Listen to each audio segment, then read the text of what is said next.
نحمده ونصلي على رسوله الكريم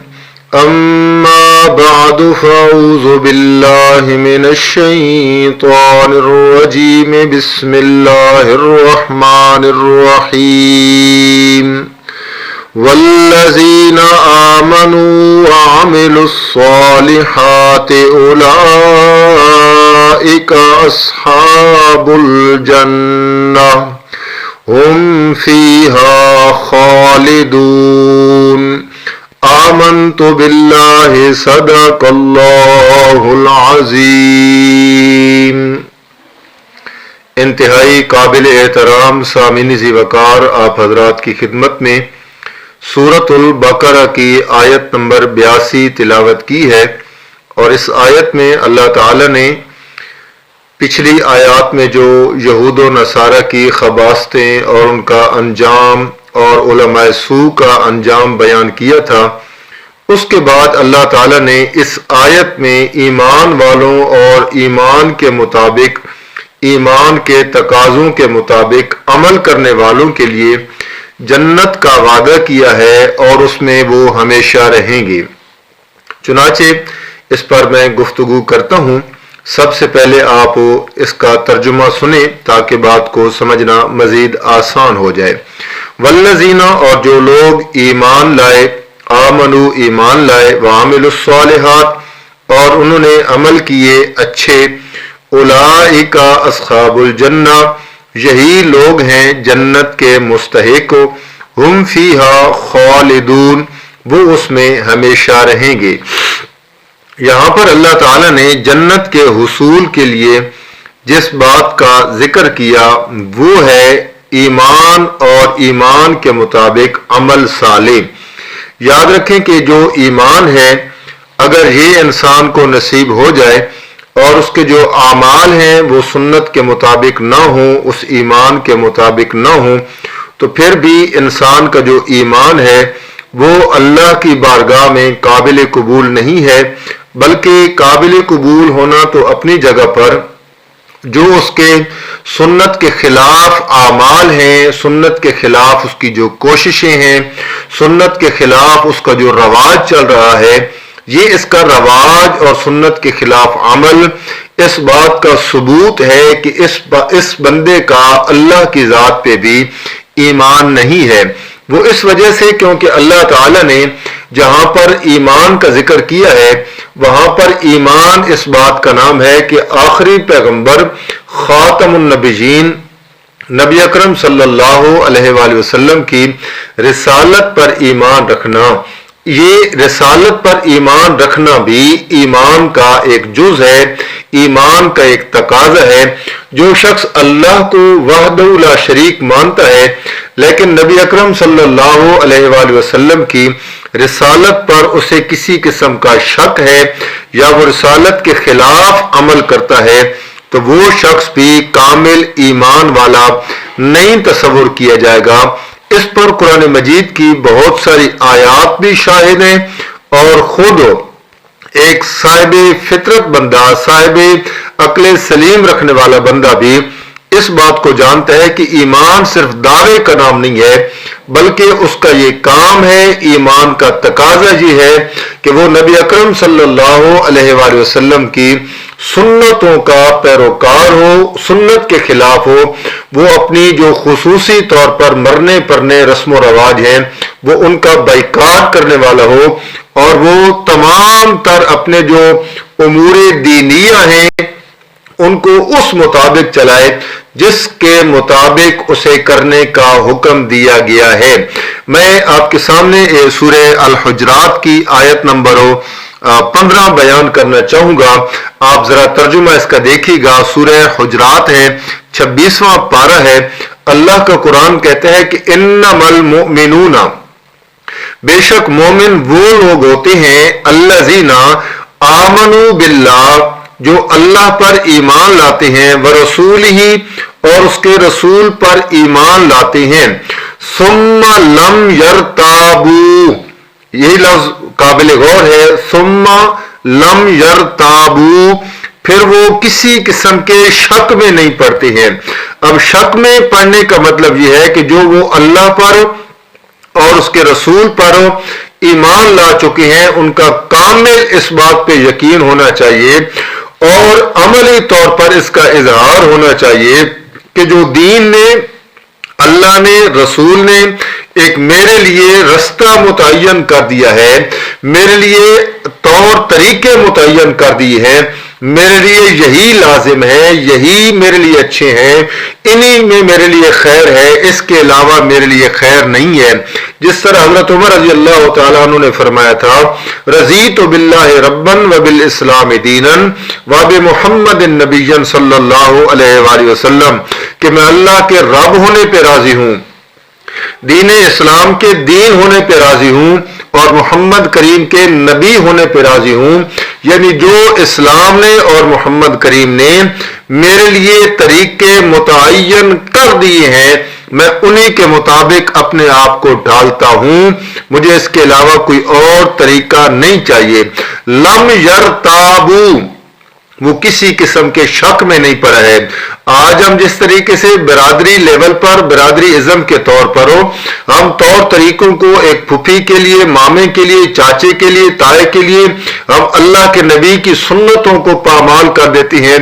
اور اگر یہ رشتے نہ ہوں تو پھر یہ جو ہمارا ناک ہے یہ ہمیں بہت ساری سنتوں کے خلاف چلنے پر مجبور کر دیتا ہے۔ اور لوگ کہتے ہیں اگر میں نے ایسا نہ کیا تو میرا ناک کٹ جائے گا، تو یاد رکھیے گا کہ ایک طرف میرا اور آپ کا ناک ہے اور دوسری طرف پیغمبر کے ساتھ رشتہ ہے۔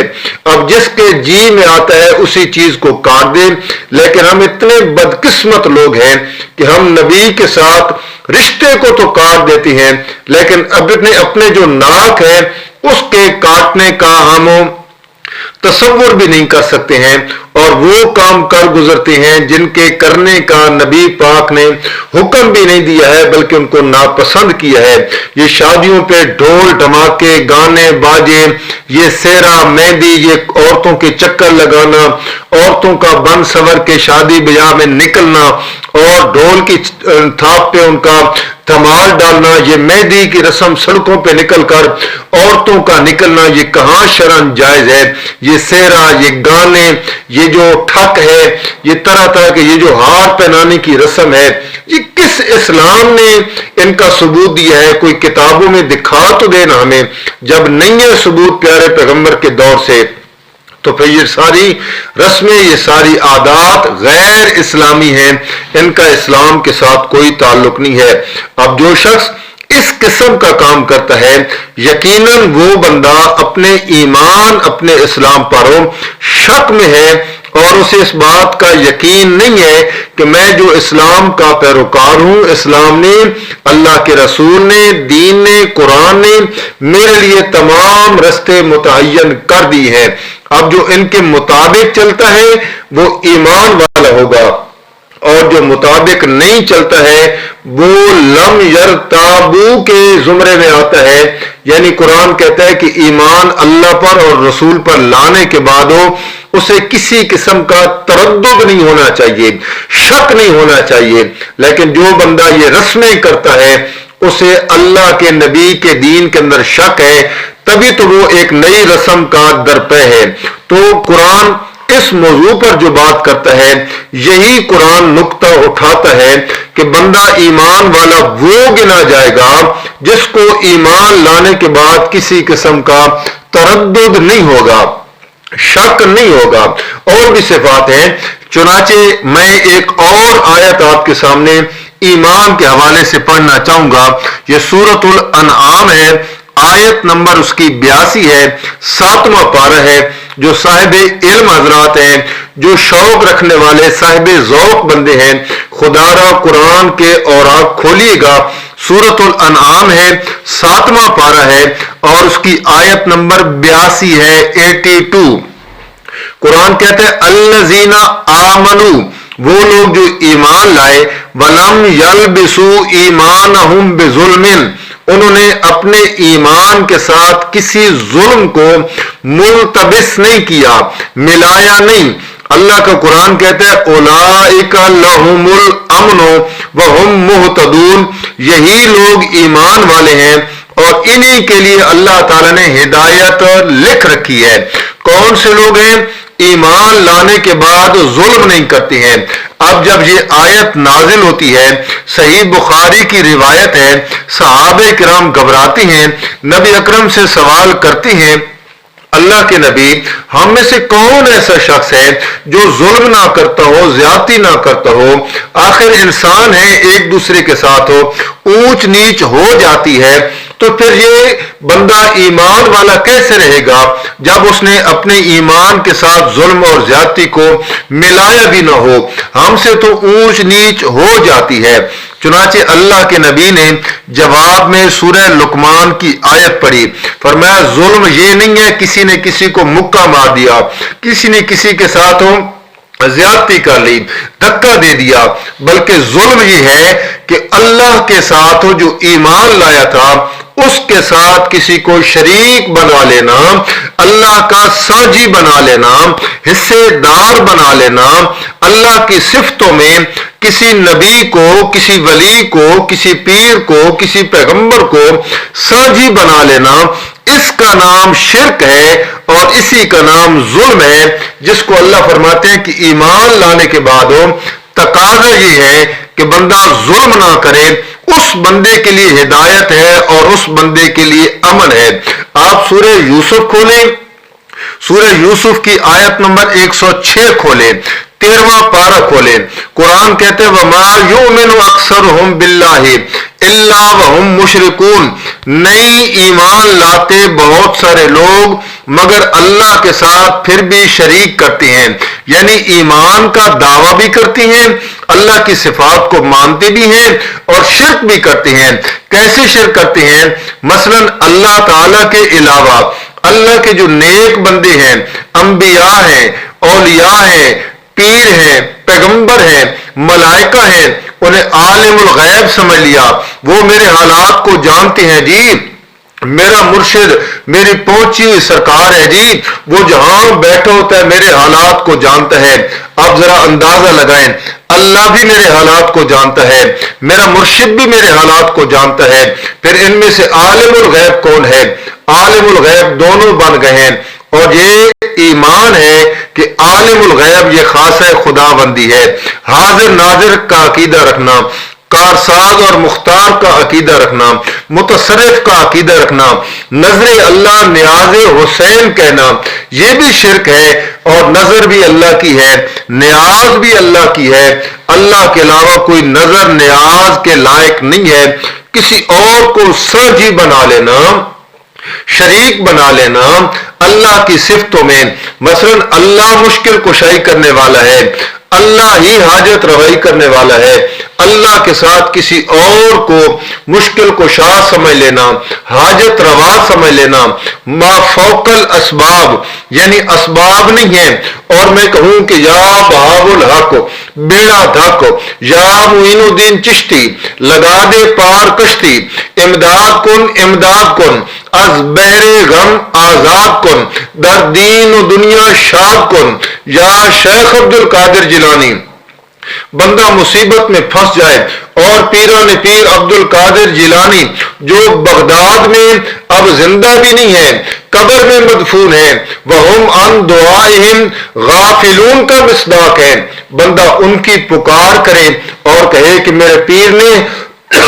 میری مدد کر دی ہے، وہ میری پکار کو پہنچ گیا ہے، اسی کا نام ہے ما فوق الاسباب۔